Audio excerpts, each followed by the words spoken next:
16 বছর বয়সী ছেলে তার মাকে জিজ্ঞেস করলো, মা, আমার 18তম জন্মদিনে তুমি আমাকে কি উপহার দেবে? তার মা এক মিষ্টি হাসি দিয়ে উত্তর দিলেন, যখন তোমার 18তম জন্মদিন আসবে তখন আলমারিতে একবার দেখে নিও, ওখানেই তোমার উপহারটা পাবে। কয়েক মাস পরেই ছেলেটি হঠাৎ গুরুতর অসুস্থ হয়ে পড়ল। পরীক্ষার পর ডাক্তার তার বাবা মাকে জানালেন ওর হৃদয়ে একটি ছিদ্র আছে, ও আর 2 মাসের বেশি বাঁচবে না। সময় গড়াতে থাকলো, কিন্তু এক অলৌকিক ঘটনা ঘটলো। 2 বছর পর ছেলেটি সম্পূর্ণ সুস্থ হয়ে বাড়ি ফিরল। তবে তাকে এমন এক কঠিন সত্যের মুখোমুখি হতে হলো যা তার পৃথিবীটাকেই ওলট পালট করে দিল। তার মার এই পৃথিবীতে ছিলেন না, তার বুকটা ভেঙে গেল।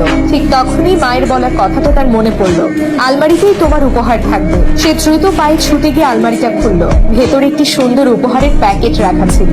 কাঁপতে কাঁপতে সে উপহারটা খুললো। ভেতরে একটা চিঠি রাখা ছিল। চিঠিতে লেখা ছিল, আমার কলিজার টুকরা, যদি তুমি এই চিঠিটা এখন পড়ছো তবে এর মানে হলো তুমি পুরোপুরি সুস্থ আছো।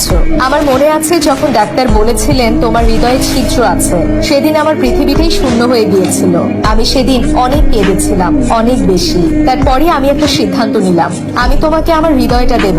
মনে আছে তুমি আমাকে জিজ্ঞেস করেছিলে যে 18তম জন্মদিনে তোমাকে কি উপহার দেব? তো বাবা, আমি তোমাকে আমার হৃদয়টাই দিচ্ছি।